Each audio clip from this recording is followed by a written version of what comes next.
కేసులు కట్టకుండా ఎమ్మెల్యే మీద ఇవాళ ఇన్నాళ్ళకి హైకోర్టులో ఏదైతే లోకేష్ ట్వీట్ ద్వారా వచ్చినటువంటి వీడియో ద్వారా కేసు కట్టి ఆ కేసులో 41 నోటీస్ అని చెప్పని 4 ఖర్చుకుని ఇప్పుడు జైల్లోకి వెళ్ళేట్టుగా 7 సంవత్సరాల పైబడి శిక్ష ఉండే అర్హతమైనటువంటి సెక్షన్ల ద్వారా పలు కేసుల్లో ఎఫ్ఐఆర్లో అతన్ని లోపలేసి తద్వారా కౌంటింగ్ ప్రక్రియలో కూడా తెలుగుదేశం వాళ్ళ ధ్వంసరచన జరగాలి, తద్వారా అక్కడ పిన్నెల్లి రామకృష్ణారెడ్డిని ఓడించి తర్వాత హత్య చేయాలని చెప్పినటువంటి అనుమానం మాకు బలంగా ఉంది. కాబట్టి ఆ రకమైన చర్యలు జరగకుండా డీజీపీ బాధ్యత తీసుకోవాలని చెప్పని కూడా మేము డిమాండ్ చేస్తున్నాం. ఎన్నికల జరిగిన తీరు మొత్తం చూస్తుంటే ఎన్నికల కమిషన్ కానీ లేదా ఎన్నికల కమిషన్ చేత నియామకాలు చేయబడినటువంటి పోలీసు అధికారులు కానీ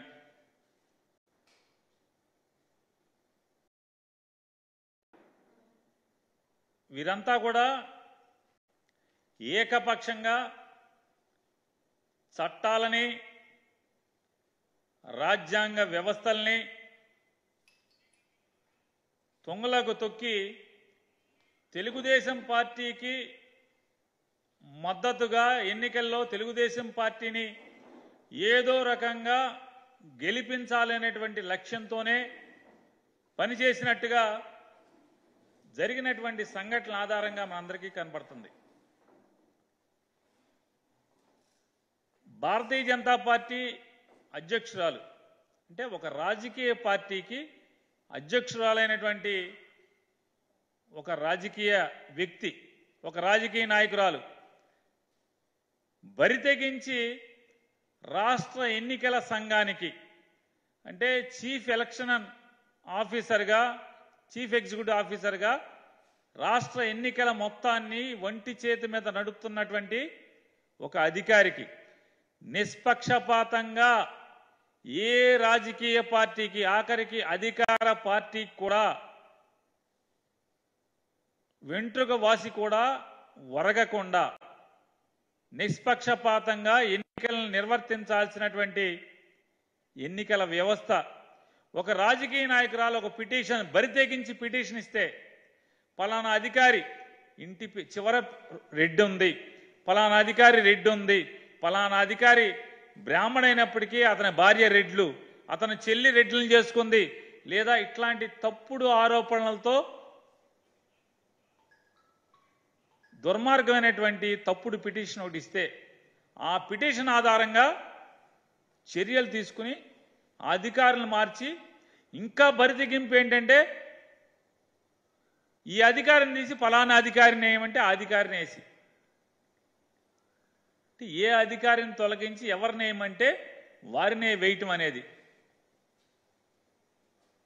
ఇది ప్రజాస్వామ్యానికి గొడ్డలు పెట్టి కాదా? ఎక్కడికి పోతుంది అంటే వ్యవస్థలన్నీ కూడా చైతన్యవంతమై ప్రజల చైతన్యవంతమై ఓటరు స్వచ్ఛందంగా బూత్కు వచ్చి ఎవరి ఓటు వారే వెయ్యాలనేటువంటి జాగరూకత పెరుగుతున్న ఈ తరుణంలో ఇటువంటి రుగ్మతలు రావటం, ఎన్నికల కమిషన్ కనీసం ఆ రాజకీయ నాయకురాలకి నోటీస్ ఇచ్చి ఇటువంటి తప్పుడు బరితెగింపు అర్జీ నాకు రాస్తావా అని చెప్పి కనీసం నోటీస్ ఇవ్వకపోగా ఆవిడ చెప్పిన ప్రతి పోస్టింగ్లు వేయటం, ఉన్న అధికారులను తీసేయటం ఒక ఎత్తు అయితే ఇవాళ రాష్ట్రంలో మరీ ప్రత్యేకించి పలనాడు ప్రాంతం,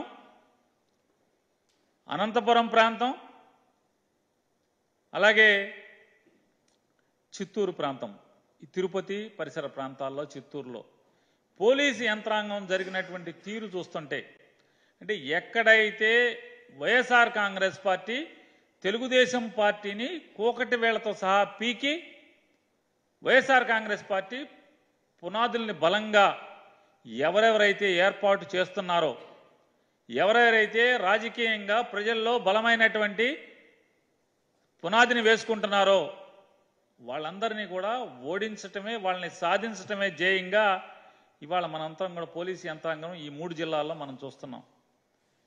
ఈరోజు ఈ 3 ప్రాంతాల్లో కూడా ప్రత్యేకించి పోలీసు వ్యవస్థ ఎట్లా అయిపోయిందంటే ఒక కంటికేమో కాటుకు పెడతారు, మరొక కంట్లోనేమో కారం పోస్తారు. ఇది పోలీసు వ్యవస్థ. ఈ రకమైనటువంటి అధికారుల బరితెగింపు మనం చూస్తున్నాం. పోలింగ్ రోజు హింసకు సంబంధించి హింస జరుగుతుంది అని చెప్పినా పట్టించుకోలేదు. హింస జరిగిన తర్వాత ఏకపక్షంగా వైఎస్ఆర్ కాంగ్రెస్ పార్టీ మీద టీడీపీ మీద ఎఫ్ఐఆర్లు నమోదవుతాయి, కానీ సెక్షన్ల తేడా ఉంటాయి. వైఎస్ఆర్ కాంగ్రెస్ పార్టీ కార్యకర్తలనేమో వేటాడతారు. వీటన్నిటికీ మనం ఉదాహరణలుగా బోళ్ళని కూకలుగా తీసుకోవాల్సినటువంటి అవసరం ఉంది. నరసరావుపేటలో డాక్టర్ గోపిరెడ్డి శ్రీనివాసరెడ్డి మీద ఎంత సౌమ్యుడో మనకు తెలుసు. ఆ డాక్టర్ మీద కేసులు పెడతారు. అలాగే ఆ డాక్టర్ మీద హత్యాయత్నం కేసు పెడతారు. అలాగే ఆ డాక్టర్కి ప్రత్యర్థిగా ఉన్నటువంటి అరవింద్ బాబు అనే అతని ఇంట్లో బాంబులు దొరుకుతాయి, కత్తులు దొరుకుతాయి, కానీ అతన్ని అరెస్టులు చేయరు. సాక్షాత్తు గోపిరెడ్డి శ్రీనివాసరెడ్డి గారు దొరకపోతే దురదృష్టవశాత్తు వాళ్ళ మామగారు దొరికితే వాళ్ళ మామగారిని హత్యాయత్నం చేస్తే దాని మీద కూడా ఎవరిని ఎంతవరకు అరెస్ట్ చేయరు.